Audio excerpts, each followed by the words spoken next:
If you are 65 or older and you own your home, do not send another property tax payment without checking 3 senior breaks first.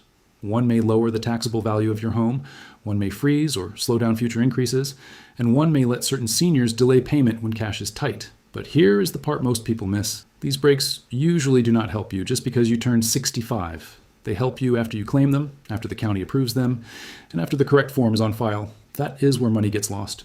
Not because the program is fake, not because the law does not exist, because the bill keeps coming like nothing changed. Same envelope, same parcel number, same due date. And unless the right office has the right form before the right deadline, you may keep paying the full amount. Now be careful. This does not mean every senior is exempt from property tax. That would be false. Property tax rules depend on your state, your county, your age, your income, whether you own and live in the home, and which program you're asking for. But that is exactly why this matters. You can live in the same house for 20 years, turn 65, qualify for help, and still pay the full bill because nobody stopped the process and said, you need to file this now. The county knows the home, it knows the assessed value, it knows the amount due. But it may not know whether you are asking for a senior exemption, a freeze, a cap, or a postponement. That burden often falls on you, and if you are retired, this is not just paperwork. The mortgage may be gone, but the tax bill keeps rising because the county says the house is worth more now. That sounds good on paper until you remember one thing. You are not selling the house. You're trying to stay in it. Your Social Security check did not jump just because the assessed value did. Your grocery bill did not go down. Your prescriptions did not get cheaper, but the property tax bill still moved. So in this video, we are not chasing a loophole. We are checking 3 legal property tax breaks seniors often miss: the senior exemption, the freezer cap, and the deferral or postponement. And one thing needs to be clear before we start. This is not Social Security. This is not Medicare. This is not a federal program. Property tax relief is local. Your state writes the rules, and your county or local office usually handles the forms. That is why the exact break can look different depending on where you live. And the first one is where most homeowners should start. The first break is the senior exemption. For many homeowners, this is the first place to check because it may lower the number your county uses before the bill is calculated. Here is the simple version. The county may say your home has a taxable value, but if you qualify for a senior exemption, part of that value may be removed from taxation. The house did not lose value. You did not sell it. You did not move. The tax calculation simply changes, and that can lower the bill. But this is where seniors get misled. The word exemption sounds like the whole property tax bill disappears. Most of the time, that is not what it means. In many places, the exemption reduces part of the taxable value, applies only to certain local taxes, or depends on income limits. So do not hear senior exemption and assume, I do not owe property tax anymore. The real question is this: is there a senior exemption in my county, and is it already showing on my bill? That second part matters, because you may qualify and still not receive it if you never filed the form. Look at the exemption section of your property tax bill. You may see Homestead exemption, senior exemption, school tax relief, over 65 exemption, or another local senior benefit. If nothing senior related appears, that does not automatically mean you do not qualify. It may mean your county never received the application. And please do not make the dangerous mistake of changing ownership just to chase a tax break. If your child says, just put the house in my name and maybe the taxes will go down, stop right there. Property tax relief is not the same as transferring your home. Adding a child to the deed can create tax problems, legal problems, Medicaid problems, creditor problems, and family problems later. The cleaner question is, can I claim the senior exemption while keeping the home in my own name? For many homeowners, that is where the conversation should start. The office may ask whether you're old enough for the program, whether you own the home, whether you live there as your main residence, whether your income is under the limit, and whether you filed before the deadline. That last one can cost people the most. You can be old enough, you can own the home, you can live there, you can be under the income limit, and still miss the break for that year because the form was late. That is the difference between being eligible and being protected. Eligible means the rule could help you. Protected means the county approved it and changed the bill. If this first break is missing from your bill, the county may still be treating you like a regular homeowner with rising property value, even though a senior exemption may already be available where you live. Now, the second break is different. It may not just lower today's number, it may help stop tomorrow's increase from running ahead of your retirement income. The second break is the freeze or cap. This one matters for a different reason. A senior exemption may lower part of the taxable value today, but a freeze, cap, tax ceiling, or assessment limit is about what happens next year and the year after that, when the home value keeps rising faster than your income. That is the quiet pressure. You bought the house years ago. Maybe you paid $120,000, maybe $200,000. Now the county says it is worth $350,000, $400,000, maybe more. On paper, that sounds like good news, but you are not cashing out. You are not using that assessed value to buy groceries. You are not paying the pharmacy with home equity. You are just trying to stay in the house. And every time the county raises the assessed value, your tax bill may move with it. That is why some places offer a senior freeze, cap, tax ceiling, or assessment limit. The name changes depending on where you live, but the purpose is usually to slow down how fast the taxable number, or part of the bill, can climb. But do not misunderstand the word freeze. A freeze does not always freeze the whole bill. In some places, it only affects the school tax portion. In some places, it limits how fast assessed value can rise. In some places, it applies only if your income is under a certain limit. And in some places, it does not start until you file a separate form. That is the trap. A senior hears freeze and thinks, good, my bill can never go up again. Not always. Your bill may still change because some charges are not covered. Local tax rates can change. Special assessments can appear. Bonds and other local charges may still affect the final amount due. So do not ask only, can I freeze my property taxes? Ask this instead. Which part of my bill can be frozen or capped, and what form do I need to file? That question is safer because it forces the office to explain what the break actually does. And before you assume your bill is just normal, pause for a second. Picture your property tax bill in your hand. Most people look only at the final amount due. That is the wrong place to start. The final amount is the result. The story is above it. Look for assessed value, look for taxable value, look for exemptions.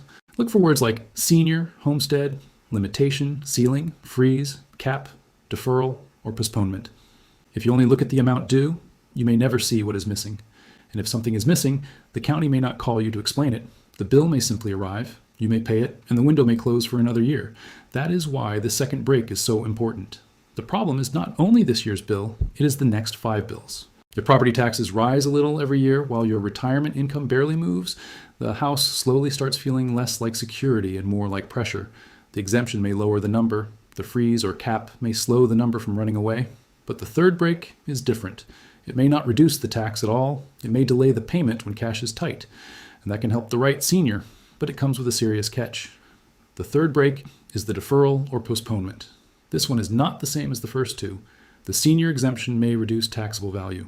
The freeze or cap may slow future increases, but a deferral usually does not erase the tax. It delays payment.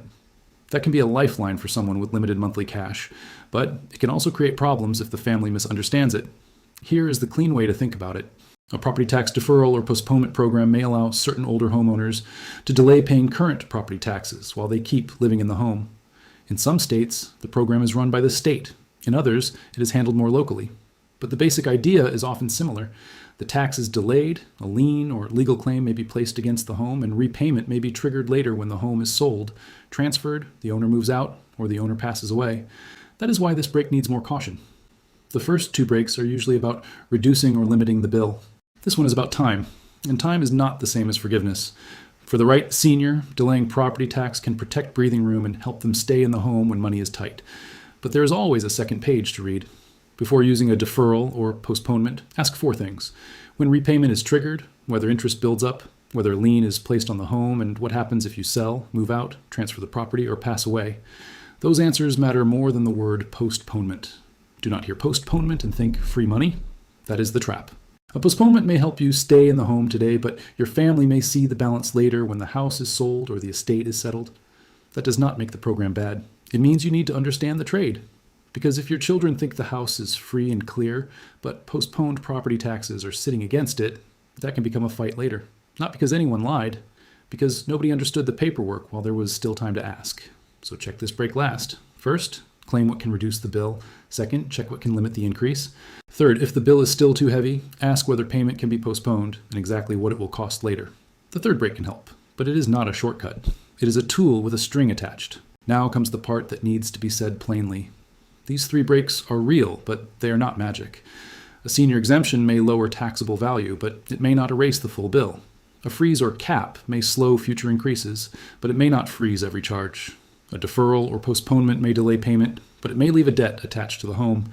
That is the difference between a legal break and a fantasy. And if someone online tells you every senior can stop paying property tax completely, be careful. That kind of advice can push people into bad decisions with the home they cannot afford to lose. The truth is more specific. Your state matters, your county matters, your age, income, filing deadline, Primary residence status and homestead status may all matter. That is why you do not move the house, add a child to the deed, ignore a bill, or assume the county will fix it later. You check first. Because one wrong move can create a bigger problem than the property tax bill itself. If you add your child to the deed without understanding the consequences, you may create capital gains issues, Medicaid complications, creditor risk, divorce risk, or family fights later. If you ignore the bill because you heard seniors are exempt, penalties and interest may start. And if you use a deferral without understanding repayment, your family may discover later that the home was not as clear as they thought. So the right move is not panic. The right move is to match the bill in front of you with the programs your county actually offers. If the program exists but your bill does not show it, you may have a filing problem. If the program shows up but the bill is still high, ask which part of the bill it affects. And if the program is a deferral, ask what triggers repayment. That is how you protect yourself from both sides. You avoid overpaying when a break was available. And you avoid using a break you did not fully understand. So here is the first move. Take your current property tax bill and call the office listed on it. Depending on where you live, that may be your county assessor, appraisal district, property appraiser, tax collector, or a state property tax postponement office. Do not call and ask, do seniors pay property tax? That question is too broad, and it can get you an incomplete answer. Ask this instead. I'm 65 or older, I own and live in my home, and I want to know every senior property tax relief program I may need to file for, including the senior exemption, homestead exemption, assessment freeze, tax ceiling cap, deferral, or postponement. Then ask one more thing. What is the deadline, and which forms do I need? That is the clean move. Because the money is not always lost because you did not qualify. Sometimes it is lost because the form was never filed, the deadline passed, or the bill was paid without anyone checking the exemption section. And if you already have the bill in front of you, do not just look at the total amount due. Look above it. Look at the assessed value.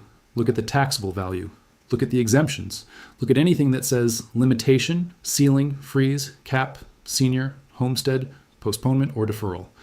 If nothing senior related appears, that is your signal to ask. Not assume, ask. And if something does appear, but the bill still feels too high, ask which part of the bill that program actually affects. Some breaks reduce value, some limit increases, some delay payment. They are not the same tool. The consequence of doing nothing is simple. The county may keep billing you under the standard calculation, and you may keep paying a bill that could have been reduced, limited, or postponed under a program you never claimed. That is not a small mistake when you are living on retirement income. A property tax bill does not care that groceries went up. It does not care that prescriptions got more expensive. It does not care that your Social Security check is already stretched. The bill comes anyway. And before you send another payment without checking the bill, make sure you're not being billed like a regular homeowner when your county may already offer a senior break you need to claim. And be careful with shortcuts. Do not add a child to the deed, transfer the house, ignore the bill, or use a deferral without understanding what happens later. Those moves can create problems bigger than the bill. Start with the clean move.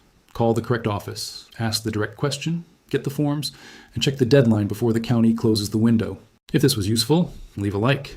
It helps other seniors find this before they pay a bill they should have questioned.